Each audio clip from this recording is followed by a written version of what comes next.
Arrivé à Abidjan ce lundi 16 mars pour prendre part à la conférence internationale sur l'émergence de l'Afrique, le vice-ministre chinois des Affaires étrangères, Zhang Ming, est venu saluer le président de la République Alassane Ouattara. L'occasion aussi de faire le point de la coopération entre la Côte d'Ivoire et la Chine. La Côte d'Ivoire est pour la Chine un partenaire important et un ami fiable en Afrique. Et tout à l'heure, nos deux parties ont fait le bilan de la coopération entre nos deux pays dans les différents domaines ces dernières années. Et nous nous sentons satisfaits du développement de notre coopération. J'ai aussi demandé au président Ouattara quelle est l'astuce de votre pays de réaliser une croissance aussi rapide pendant les 3 dernières années. Après-demain, je vais assister à la conférence internationale sur l'émergence de l'Afrique. Lors de cette séance, on va partager ensemble les expériences du développement socio-économique de la Chine, de l'Afrique et de la Côte d'Ivoire en particulier. Et aussi féliciter le président Ouattara pour le fait que l'équipe nationale de football de votre pays vient de remporter la Coupe d'Afrique des Nations. J'ai aussi demandé au président Ouattara et au peuple ivoirien d'aider le peuple chinois pour renforcer notre football.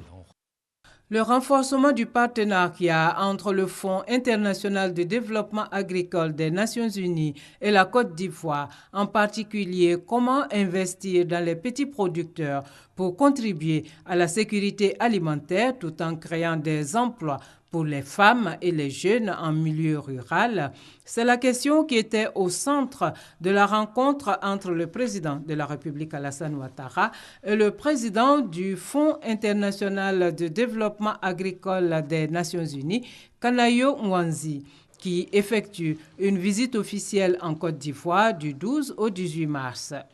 Kanayo Mwanzi s'est félicité des progrès réalisés par la Côte d'Ivoire du point de vue de la transformation générale. Les progrès que la Côte d'Ivoire a fait depuis quelques années pour se rattraper est tellement impressionnante.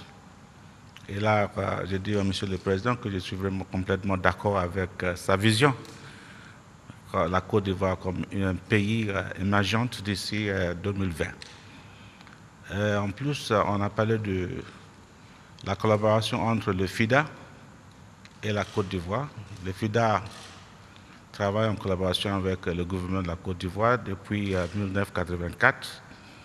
Nous finançons des programmes de développement rural, mais surtout l'agriculture paysanne dans plusieurs régions de la Côte d'Ivoire.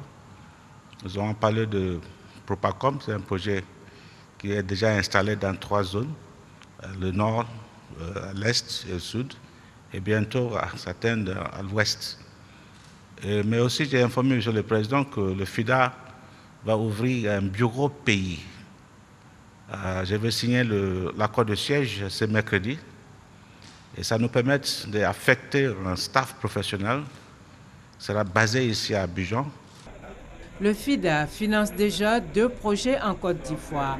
Le projet d'appui au développement de l'agriculture et à la commercialisation, Propacom, et l'extension à l'ouest de ce projet pour un coût total de plus de 88 milliards de dollars US.